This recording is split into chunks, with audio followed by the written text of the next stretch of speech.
We're the Good Neighbor Network, FM 101.9 and AM 1450 Murfreesboro, FM 100.5 Smyrna, audio and video streaming at WGNSradio.com.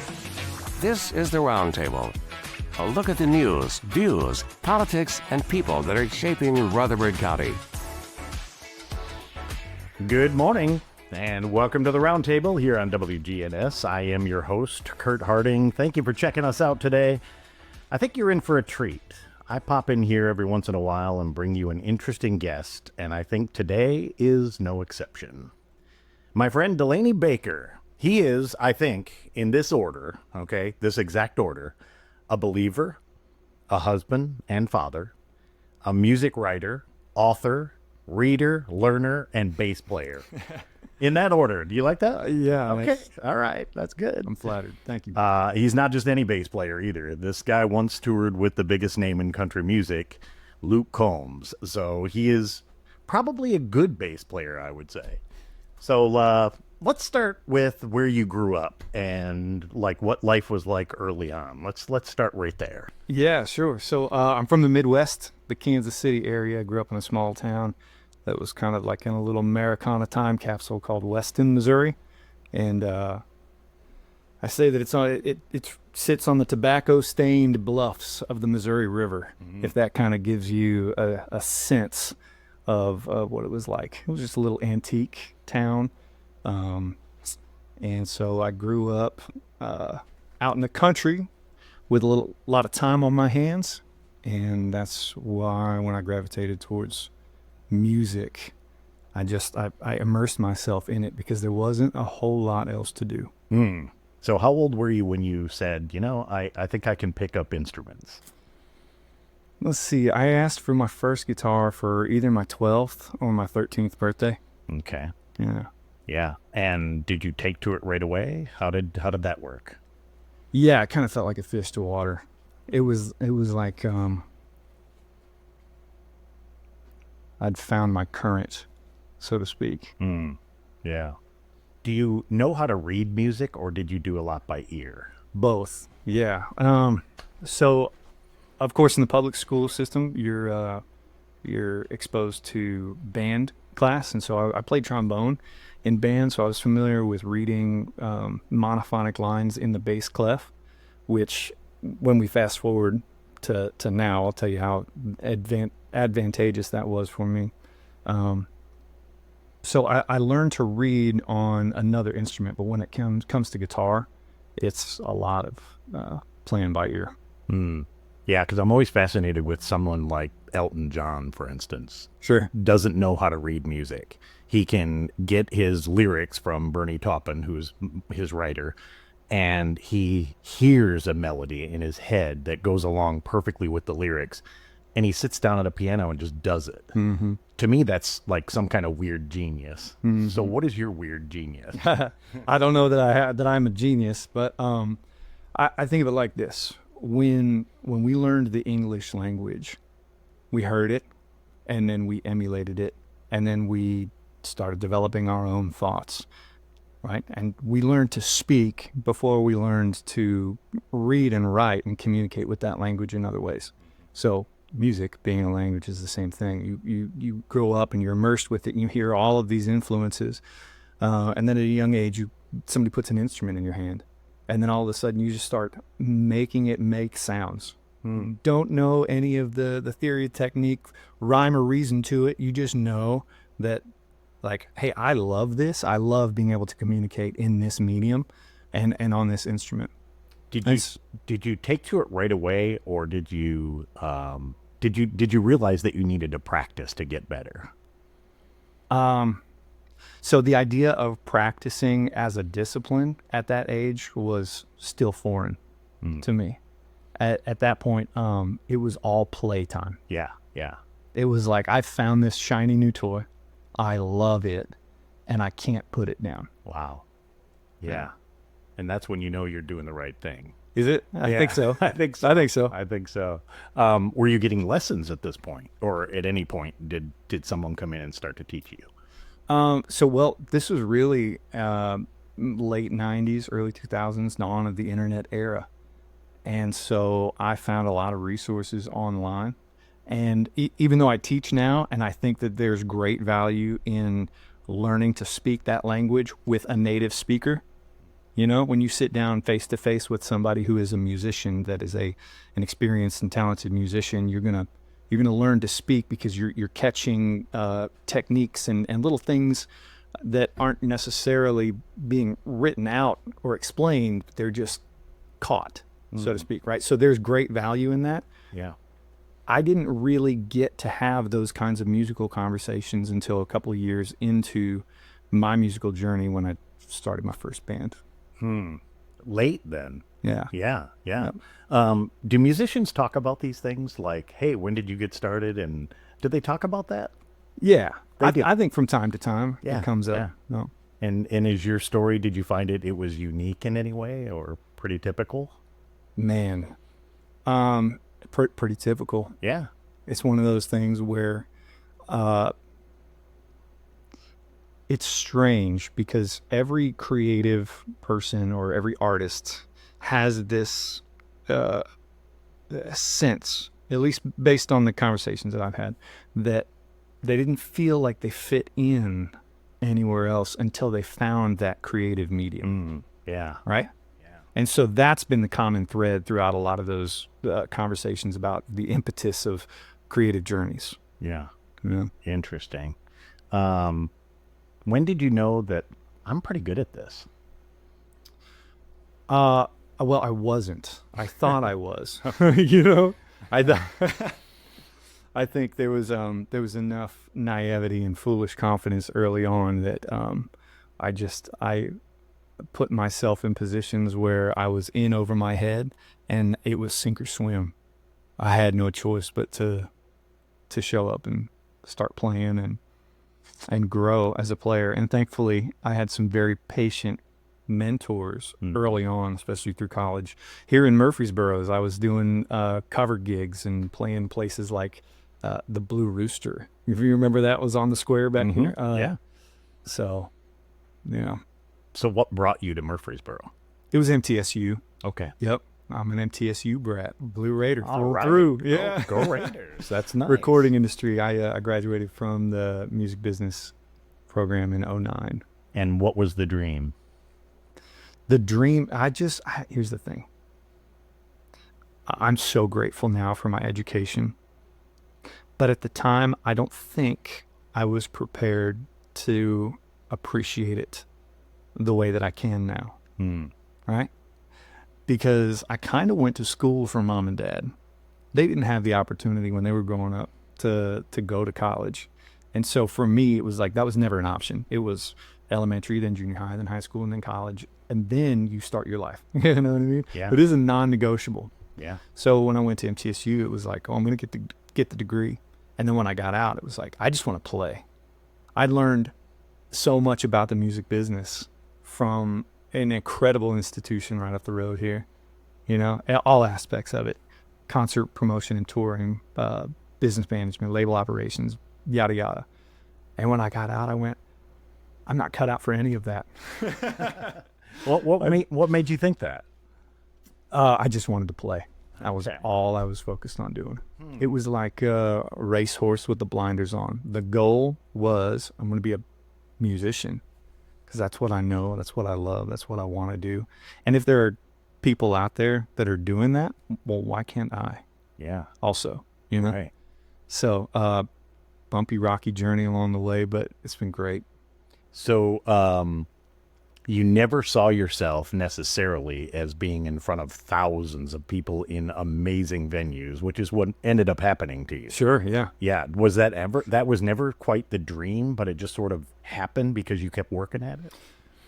Well, I wouldn't say it was never the dream. Like, of course, as a guitar player, you're like, yeah, I want to stand on stage in front of a bunch of fans, you know, that are screaming and like hear the loud amps, feel the rumble of the subs. Yeah, that's awesome. That's kind of why we do it.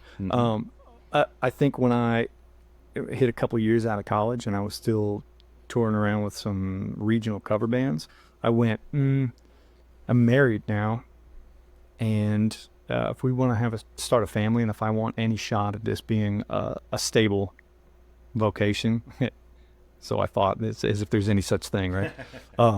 Then I think I need to set my sights on Nashville, and I need to shoot for touring with country music artists who are touring the country, and they've got their songs on radio and they're selling tickets. Yeah. The live music industry is where I focused. Right.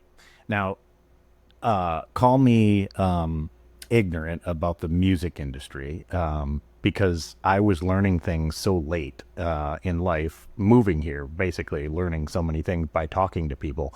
I didn't even realize that there are session musicians and live concert musicians. Tell us what the difference is of that.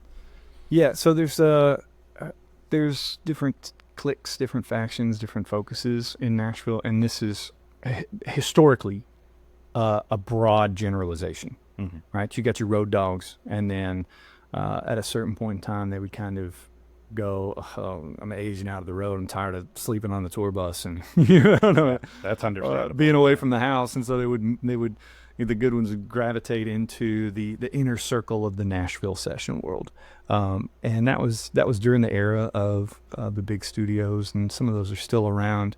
But the way that technology is now, there's much more of an overlap between your road musicians who will take sessions when they're home and can do it out of their home studio in their bedroom. Okay, so that's something that has changed. Yeah. Oh, interesting. Yeah. Okay.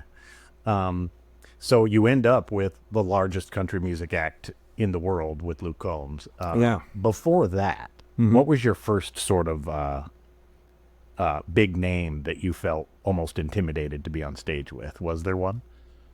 Oh, I'm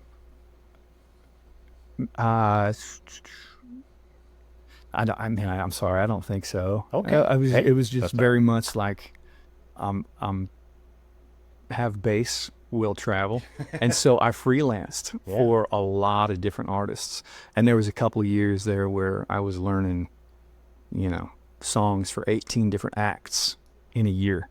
I was on their call list and their roster, and it was just like, got my name and my phone number into a couple different phones, and they passed on my contact info anytime somebody would need a bass player. And at a certain point, the phone just kept ringing, and I was charting and sleeping in the back of 15 passenger vans, and away we went. Away he went. Wow. And that's another thing that I learned about the music industry. I didn't know that the fact that you were playing with Luke Combs must have meant that you're the greatest bass player, not only in Nashville, but probably in the world. No, goodness gracious, no. My time with Luke, I was with Luke for 5 years, and I've been with Brantley Gilbert now since 2001, since the end of 2001, beginning of 2022, so 3.5 years. It's very much I got into Nashville, started shaking hands and making friends. Yeah. So it's very relational. It isn't necessarily, well. Yeah, I think there's a certain threshold where you have to be able to show up and execute well. Yeah. But you don't have to be a virtuoso in order to keep those kinds of gigs. Yeah. And in fact, early on, I've still got a lot of friends, brothers in that camp, and we'll all tell you, like, the whole was definitely greater than the sum of the parts when it came to that. And during the 5 years that I was with Luke, we kind of had a chip on our shoulders because we were the underdogs. We were the dark horse, you know what I mean? Yeah. It was like everybody was just kind of waiting for the rug to get pulled on something like that, But we kept growing together, showing up, and working hard and making some strides. Yeah. Towards becoming better musicians, putting on a better show. Yeah. Life on the road. Mm-hmm. What comes to mind when someone says those words? It's not all the dirt. You know what I mean? You think about the Motley Crue movie. Sure. That no, it's. I'm afraid that if people had that idea, they would be sorely disappointed. It depends. There's two types of touring. There's mainly two types of touring. Out of Nashville, because we're so centrally located here in the Southeast, a lot of places are relatively easy to get to within a day's journey, right? So the touring out of Nashville, and because of us being in the South and still being a very family-oriented culture, tends to be weekend warrior stuff, where we'll leave Wednesday night, drive through the night, and we'll play Thursday, Friday, Saturday, and then we're back home Sunday morning, right? Yeah. So I've got half my week at home and then half my week out on the road. So that's the weekend warrior style. That's definitely what I'm most used to. And when you do that, it's out and in. It's like you wake up, you get catering, you got sound check, and maybe a couple hours during the day to pop out and soak up some of the local culture, Yeah. But then there's the other style of touring, which we can get to here in a bit. Right. So you played some incredible venues, massive crowds, awesome energy. And I know there have been some incredibly good moments. Yes. There was also an incredibly bad moment. Yeah, I had a few of those. I'm talking about specifically October 1st, 2017. Route 91 Harvest Music Festival on the Strip in Las Vegas. Yep.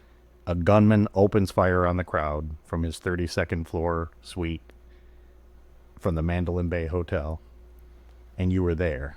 And we're going to talk about that because that's how we met shortly after that. We did, yep. And we're going to talk about that when we come back. You are listening to The Roundtable on WGNS.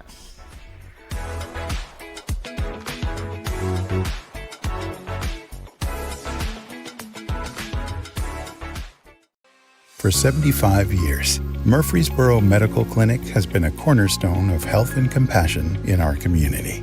From our humble beginnings to the advanced, comprehensive care we offer today, our commitment to you has never wavered. With 8 locations across Murfreesboro and Middle Tennessee and over 100 physicians, we continue to provide the highest standard of care. Then, now, and always, your health is our mission. What's the location of your emergency? I think my kid OD'd. Hi, I'm Craig Harris, I'm County Commissioner of Rutherford County. One of the reasons I ran for office is because I wanted to bring awareness to the opioid epidemic that's impacting our county. To stop providing this epidemic with people as we educate. We have a lot to do, and we have to come together as a community because this problem's not going away. Sign-ups are going on right now for First Shot's Winter Basketball League in Rutherford County. Coach Andy Herzer guides kids to sharpen basketball skills and build teamwork through exciting clinics and games. Since 2003, First Shot has empowered youth to grow in mind, spirit, and body. Don't miss out, join the fun, and develop lifelong skills. Visit firstshottn.org today and register for the Winter Basketball League. That's firstshottn.org. Basketball League in Rutherford County. Coach Andy Herzer guides kids to sharpen basketball skills and build teamwork through exciting clinics and games. Since 2003, First Shot has empowered youth to grow in mind, spirit, and body. Don't miss out, join the fun, and develop lifelong skills. Visit firstshottn.org today and register for the Winter Basketball League. That's firstshottn.org. Hi, my name is Diane Davenport, and I just want to tell you about Adams Place. It is a wonderful place to live. Before I moved in here, a friend and I came together, and we always ate lunch and walked around. Do I know you? Are you new here? It's very nice because it's easy to be in your own home and be isolated. It's nice to just come out of your apartment and find someone that says, hello, how are you? I mean, it just makes you feel good. This is Terry Deal. Come tour Adams Place and discover living a dream in your senior years. This is the Roundtable from News Radio WGNS on FM 101.9 and AM 1450 Murfreesboro, FM 100.5 Smyrna. Listen and watch at WGNSradio.com. And we're back on the Roundtable. I am your host, Curt Harding, joined today by my guest, Delaney Baker, the man, the musician. You like that? Yeah, it's nice. Thanks. Okay. So let's pick it up now from where we met, because this was sometime in early 2018. Delaney and I were invited by a mutual friend, Jason Jones, to be in a men's group, which might sound like a formal church basement thing, but it was really hanging out at IHOP and eating and hanging out and talking about God, talking about our lives. It was a great time. That's when we met, but I knew that I liked you right away when you walked in the room. But I also knew that I was looking at a very troubled man, a shell of probably who you really are. And it scared me a little because I was like, what happened to this guy? Because I could tell. Yeah. I could tell there was something going on. I didn't know the story about Las Vegas. So take me back there a few months prior to that. What happened? Why were you there? And what did you see and hear? Yeah, so 2017 was really the year that my career took off. I was playing for Luke, and we were opening up for Brantley Gilbert on the Devil Don't Sleep tour. And that was the tour that I met the musicians and the crew that sort of got me to the current position that I hold as bass player for Brantley. So we were out there with them opening up for them that year. We had just wrapped up that tour and found out, before it was public knowledge, we'd found out that in 2018 we were going to be direct support for Jason Aldean on the High Noon Neon Tour. So October 1st, we're in Las Vegas at the Route 91 Harvest Festival, and we finish up our set. We were headlining what was called the Next from Nashville stage, and that was across the fairgrounds. So we finish up, pack up. Normally I'd hit the bus, and I'm calling home and checking in with the fam or whatever, but because I just found out that we were going out with Aldean, I'm like, oh, I'm going to pop over, and I'm going to catch Aldean's set. Yeah. Right?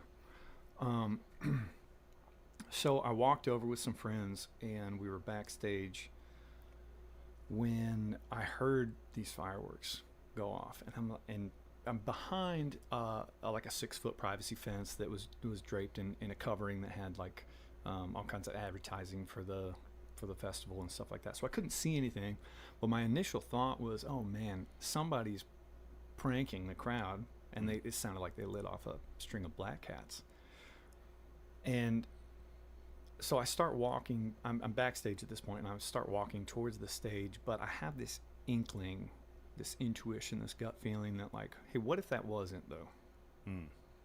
And so I took cover behind a couple tour buses that were between the sound that I was hearing of the gunfire and the stage. And that's where I stayed for the next 15 minutes as bullets rained down on the crowd. So even though you didn't know what was going on, and you weren't even convinced that this was something terrible, not for the first volley, but you still took cover. Yeah. And that was all sort of your intuition? I think so, man. Yeah. Yep. Wow. So when did you realize that this was what it is? During the second volley. During the second volley of gunfire. And so at that point, I'm going, okay, I'm starting to assess the situation. Yeah. We go, first of all, am I safe? In what ways am I able to respond? What are my senses telling me about what's going on? And so it sounded like automatic gunfire. You were hearing groups of targets where the projectiles were landing, and it sounded like there were multiple shooters on the ground as a result of that. And that's why, to this day, I still think people say that there Did you see that drop? Epic loot. What's your plan to tackle those baddies over there? And so I'm going, okay, well, this is either like some sort of terrorist attack or some sort of, military action. I'm like, we're in Las Vegas, though. Like, surely that's not right. So I default to what's the most logical situation. It's either like gang infighting or a terrorist attack. And so I'm making a plan, and I'm going, as long as that stays behind me and between this row of like 3 or 4 tour buses, I'm good. But as soon as I hear anything come to my flanks on my left and right, like I'm developing an exit strategy. And during this time, more people are starting to gather where I'm at, and people are hysterical, and they're calling for belts to be used as tourniquets, and all of this crazy stuff Yeah. is going on while I'm trying to keep my head and keep my reasoning faculties from being just overrun by all the adrenaline and things that are coursing through my system at that point. Yeah. Yeah, when things like this happen, it always makes me wonder, when do you realize this is real, and how do you process it, and what kind of pictures are you painting in your own head? Like you said, it could be a lot of people, it could be a gang, it could be... There are so many scenarios that must run through your head at the same time, along with the adrenaline and along with sounds that you've never heard before, like the screaming and the people. And how do you process all of that? Like, how did you do it? Well, it's taken me years, right? Yeah. So in the moment, and not well. In the moment, my focus was, am I safe? Are my guys safe? If this becomes unsafe, can I get to safety? You know? Yeah. And then how can I help those around me? There were people who were trying to connect with loved ones, and all that. Yeah. So when we met and I say that you were a shell of yourself, obviously you were still processing. Yeah. And at that point you had known exactly how many people were killed, what happened, exactly who the gunman was, how many answers we're never going to have, apparently. All of that was starting to hit you, but yet you came to this group and you wanted to be around guys and connect. Yeah. What was that about? So at Fellowship Bible Church, where I attend, we have this saying that together is better. We're designed for connection and for community and for human interaction. And I had a very great and trusted friend, Jonesy, who you mentioned earlier, Jason Jones.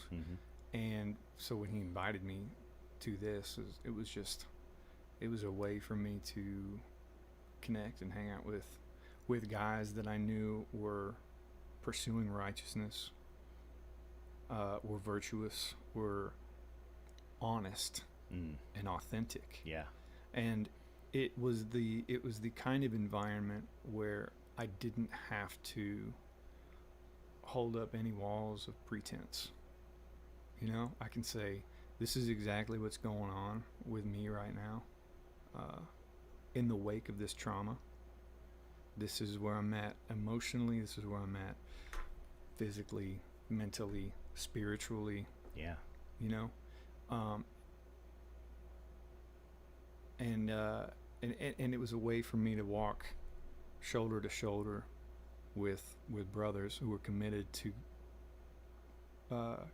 carrying me through and seeing me through all of that. Yeah, and I will say, because Delaney would never say this, what was great about it to me is that you didn't make these group meetings about you at all.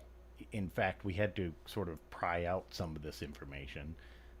You were interested in each of our lives, which that's when I knew you were a special guy, because I'm like, he cares about my two 14-year-olds and how they're doing in school, and he cares about my wife and my career, and he was asking questions about us, and here he had been through this thing, and yet you made it about us, and that's a testament to you. Well, I appreciate it, man.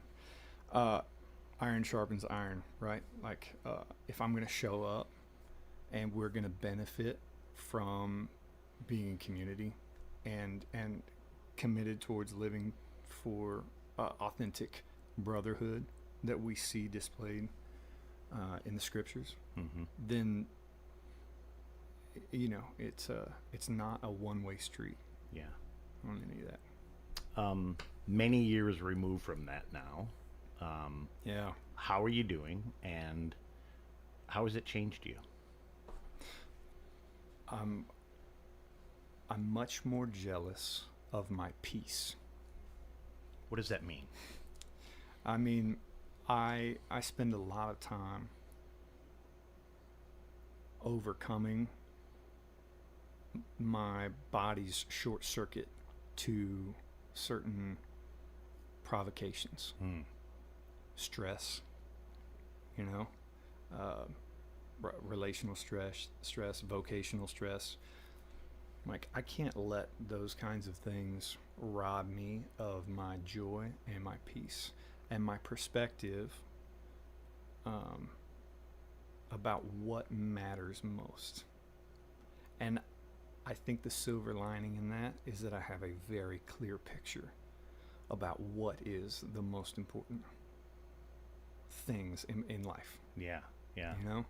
Did it change the way you relate to strangers? Absolutely. Yeah. How so? I used to be, and I feel like this was an advantage early in my career when I was meeting a bunch of new players and a bunch of people. I used to be able to walk into any place, meet somebody, be completely buddy, open, vulnerable, fun-loving, like have a great time. And now there's a little bit of caution that keeps me on the reserved side of things in new environments. Yeah. Do you think that'll continue, or do you think that'll be part of the healing that is still happening? Yeah, I'm not sure that kind of hard-earned wisdom you want to heal out of.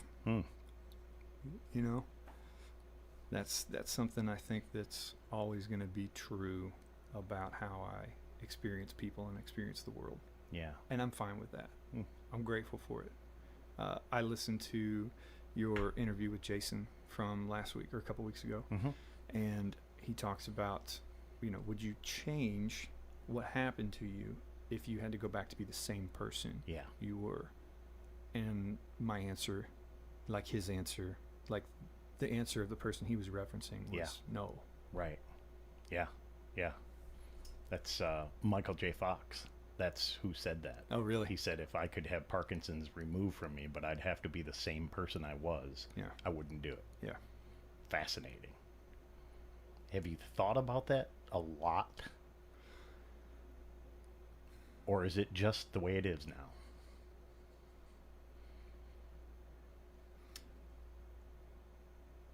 I haven't thought about it a lot.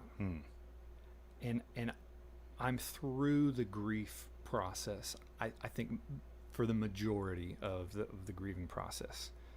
It still rears its ugly head occasionally, but I'm much more equipped now than I was 6-7 years ago to analyze that and to strategically combat that so that its effects aren't as long lasting. Yeah. Does that answer your question? Totally. I kind of took a little bit of a rabbit trail there, but I think that's important, because what it does is it sets the stage for me to go,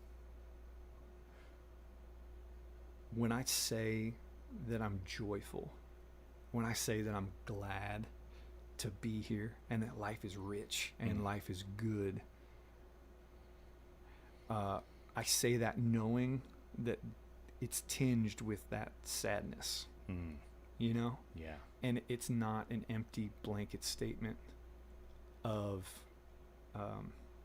just fluff. You're like, oh yeah, hey, no regrets, go live it up. Right. Have fun, enjoy life. It's like, no.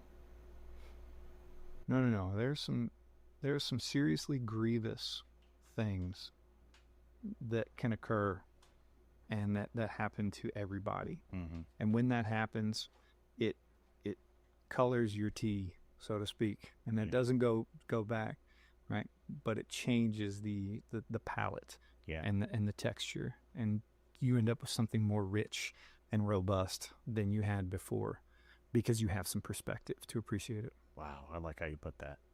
How did it affect you performing? A speaker pops, somebody actually does light a firework. Yeah. How did that affect you?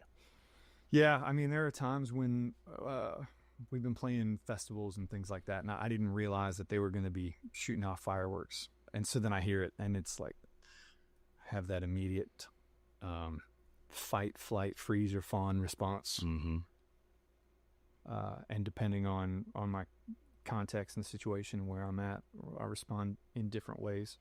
The biggest thing is communicating that to my bandmates and to my tour manager and then the crew, so that they know that, like, hey, this is part of my story, and I need you to understand if something like this does happen, and here's what I need in those moments. Right. And that's not a comfortable position to be in, because as men, what do we want? We want to be strong, and we want to have it all together and in charge. And you don't want to be the weak link. Yeah. And when it comes to trauma triggers, I'm okay with that now. I've got no pride about needing some time or some space to overcome what's happening physically with my body in those moments. Right. And God designed us in that way.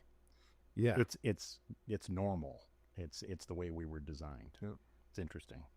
You're listening to the Roundtable on WGNS. When we come back, we're going to talk about the most important job in the world. And it's not rocking the stage with a bass. It's being a father and a husband. We'll talk about that when we come back.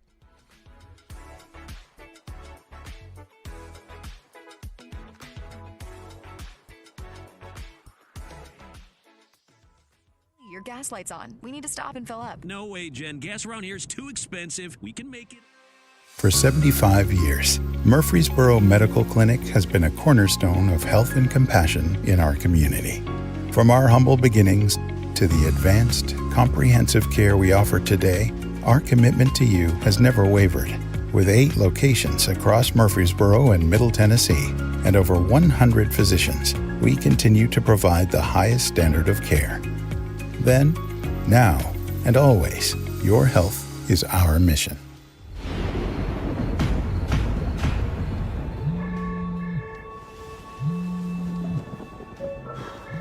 Well, yeah, I'll be right there.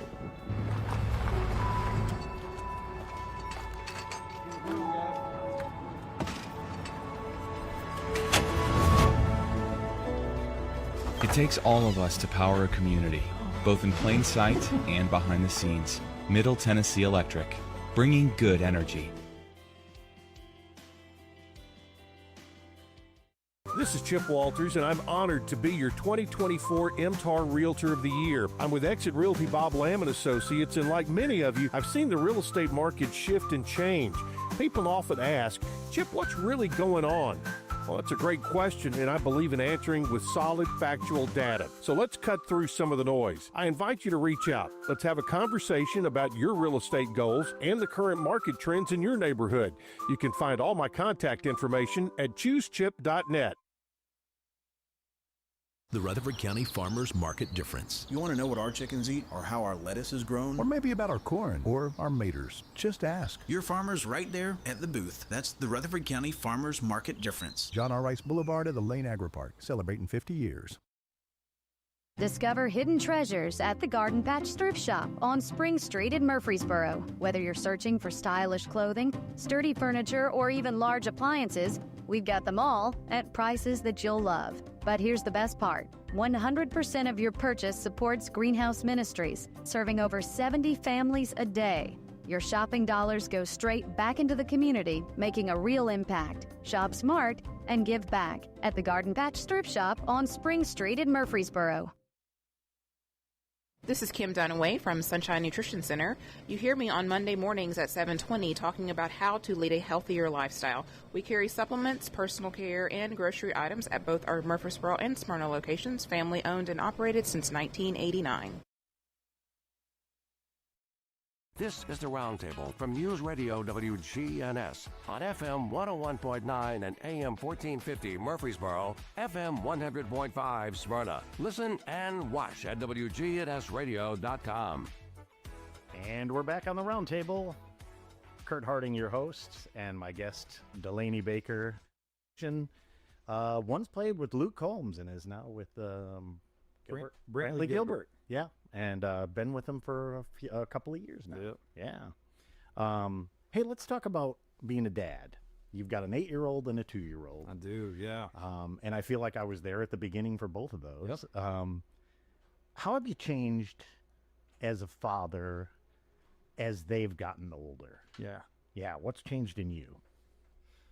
So we just finished up a segment talking about so the heaviest trial of my life, and that was the Route 91 Harvest Festival shooting in Las Vegas. Right.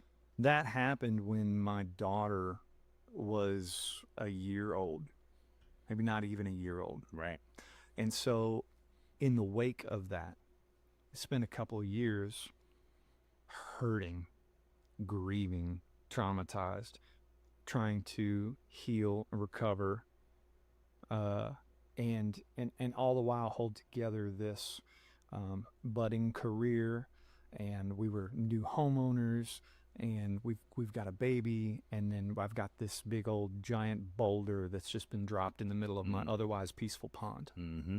Yeah.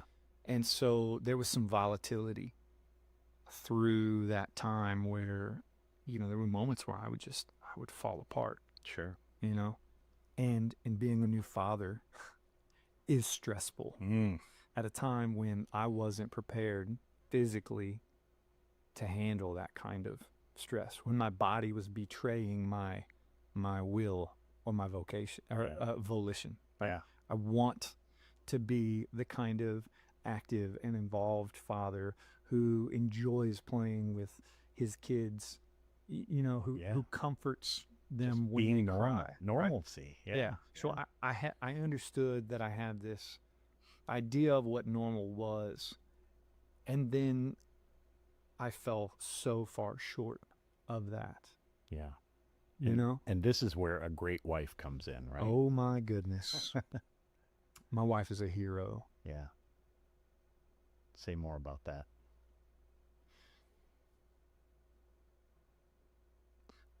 My wife, I leaned so heavily on her during that time.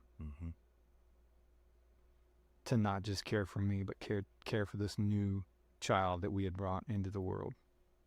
That apparently, for those next couple of years, I was incapable, and she would say otherwise. Like, I love her to death. She's much more gracious towards me than I am towards myself. Yeah. Regarding my own condition. Yeah. During that time. That's her personality. She would be in here saying, "No, you were great. You had your moments, but you were great." Yep. So what I can say is that now, a few years removed, and having lived some life with some brothers who were committed to walking that journey of faith and healing with me, right? Restoring what I had lost, that sense of structure in my environment, this idea that, I kind of figured out how some things go, Yeah. That sense of camaraderie and that brotherhood, right? Having walked through that, I can say that now in my marriage and as a father, I'm in a much better spot than what I have been in a long time. Yeah. Not that I'm perfect, certainly. None of us are. But overcoming the volatility, and like I mentioned earlier, in having the horse blinders on, where I was focused on my career, like, I just wanted to play bass for country music artists that were traveling the world and had their songs on the radio, right? Well, over the past few years, my focus hasn't changed. I've still got blinders on. Or are we but going full rampage? The goal has changed. And that goal is, hey, get yourself to a position where you're moving that needle closer to this idea, or the ideal of what a good husband and a father looks like and can be. Yeah. And I would be remiss if I told you, if I didn't say that it's not up to me alone to have the power or to muster the power to achieve those kinds of goals. Yeah. You know what I mean? Yep. If I'm not constantly, daily checking myself against Scripture and daily in prayer, walking in step with the Holy Spirit and having the help from a higher power, yeah, I would be devastated. Yeah. Yeah. That's where the intentionality has to happen. Mm-hmm. You have to act. Absolutely. To be able to welcome that in. Yeah. Wow. A question I asked my son-in-law when they found out they were pregnant is a pretty simple question, but he looked at me funny. I said, "What kind of father are you going to be?" And he had already thought about it, which was awesome because I was thinking, awesome. I was thinking back 25 years ago when I became a father. I had zero clue. Right. I hadn't thought about it. I guess I would have probably answered a lot like my own dad. I want to be like my own dad. What kind of father is Delaney Baker? Ugh. Well, let's get back to what did your son-in-law say when you asked him? You said he had thought about it. Yeah, he had thought about it, and he definitely wanted to be present always. That presence was like the number one thing that he said. That was his biggest takeaway. And he was hoping that there just would be a lot of grace as he figured it out. Yeah. Right? Yeah. Yeah, and there is. Yeah. I would say for me right now, the chief governing virtues when it comes to parenting are wisdom and education. You know, I want my children to be wise, and I want to be involved in teaching them how to be good people, effective people, virtuous, righteous people who love others well and love this life and this world and just soak up all of the richness that is in it. Yeah. You know? I'm thinking of Andy Andrews' quote where he said, "I'm not raising good kids. I'm raising good adults." Yes. Yeah. Man, that summarizes it so Don't perfectly. you love that? That's the goal. Yeah. It's hard to think of that as you're looking at an 8-year-old and you're saying, I want them to be a good adult. Yeah. But that's the magic, isn't it? Yeah. Yeah. And sometimes that means asking for help. Mm-hmm. Because I'm not equipped or capable to do that perfectly by myself or even with my wife in our marriage. Yeah. We need help. Yeah. From other people, from our community, from our friends, from the school administration, her teachers, counselors, pastors, youth group, leaders. Yeah. All of that. The old adage, "It takes a village," Yo. is not just a phrase. Right? Absolutely. Yeah. Absolutely. Yeah. So I think we're committed to fostering those kinds of important relationships in our lives for the sake of our kids as well. Yeah. Yeah. What have you learned this year? What's 2025 been like? Oh man. So 2025 I'm sort of coming to the end of this tunnel. Like there's a light at the end of the tunnel. I've been on a journey of autodidactic education. You know, I kind of shared a little bit about how I sort of took advantage of my college education. Yeah. So I've been touring now for 15 years, and I will be 38 next month. And so I'm looking at the next, 20, 30 years of my career, and I go, man, I love what I'm doing. I'm going to do that for as long as I possibly can. And there's more, right? And so it's been a journey of audio engineering, software engineering. It's been a journey of studying composition from the greats,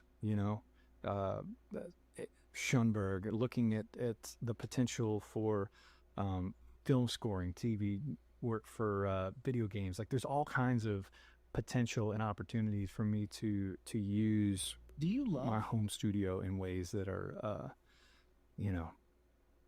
life-giving, income-generating. Yeah, always a learner. Yeah. You're always a learner. Yeah. And one of the things I love about you. No. Oh, and real quick, one more thing, too, is, I've been an electric bass player most of my life. Yeah. But this year, I was like, well, if I want to be writing for and composing for these kinds of opportunities, then I need to not be a poser here. I need to sit for some sort of orchestra or some classical work, right? Yeah. So I've got a double bass, and I was working on my arco technique, and I've been sight reading again there in the bass clef, like something I hadn't done since high school. Wow. Because all Nashville is on Nashville numbers, right? Yeah. So I've been diving back into traditional manuscript, and I took a leap and was brave enough to suck at something new and volunteered for the Middle Tennessee Sinfonietta.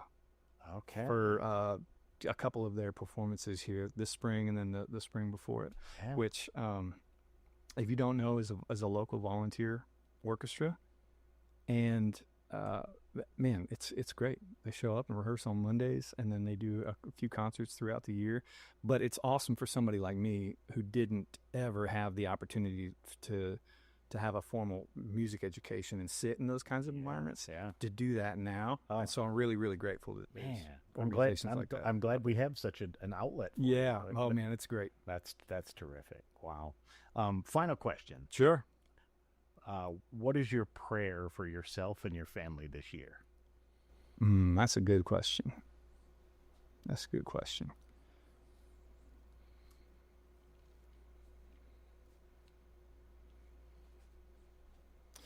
When I do my daily devotions, I tend to use the Lord's Prayer as the outline.